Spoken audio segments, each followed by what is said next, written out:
For the third week running, Mick O'Dwyer's Wicklow were at home in Aughrim against Ulster opposition. They played with the wind in the first half, but it was Down who made the more composed opening. Dan Gordon helping them into a 2-points-to-no-score lead inside the first couple of minutes. Leighton Glynn scored Wicklow's first point and the captain got their second too.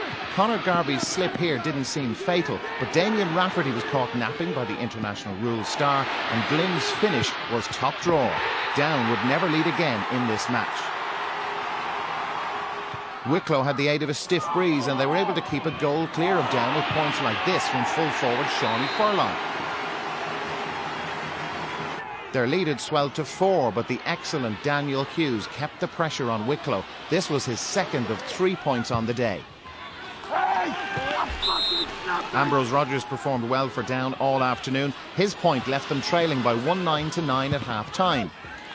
Down did get to within 2 of Wicklow midway through the second half, but the home team were able to pull 3 ahead again with this point from Tony Hannon 9 minutes from the end. Mick O'Dwyer didn't use any subs for the third successive week, but his team appeared to fade in the closing minutes as Benny Coulter brought Down level in the 66th minute. But Down kicked 3 wides in a row after drawing level, and Wicklow had one last chance deep in added time. The high ball in caused problems, but Brendan McVeigh saved well from James Stafford when a point seemed like the better option. Tony Hannon stood up and from the 45 he kicked his team into the 4th round of the qualifiers for the very first time.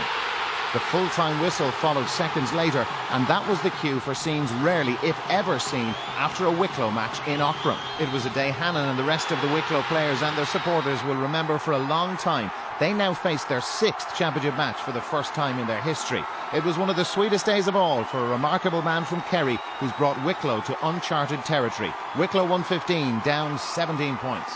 Well, it was a wonderful victory, I suppose, and it's great for football in Wicklow, which is the most important thing of all.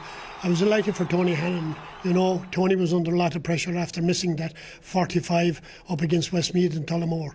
But today he hit that ball exceptionally well.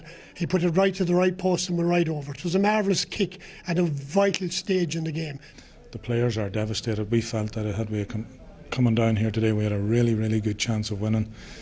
The pitch was fantastic. The atmosphere was fantastic. That's what you want to be doing on Saturday, is playing football at this level, but it wasn't to be.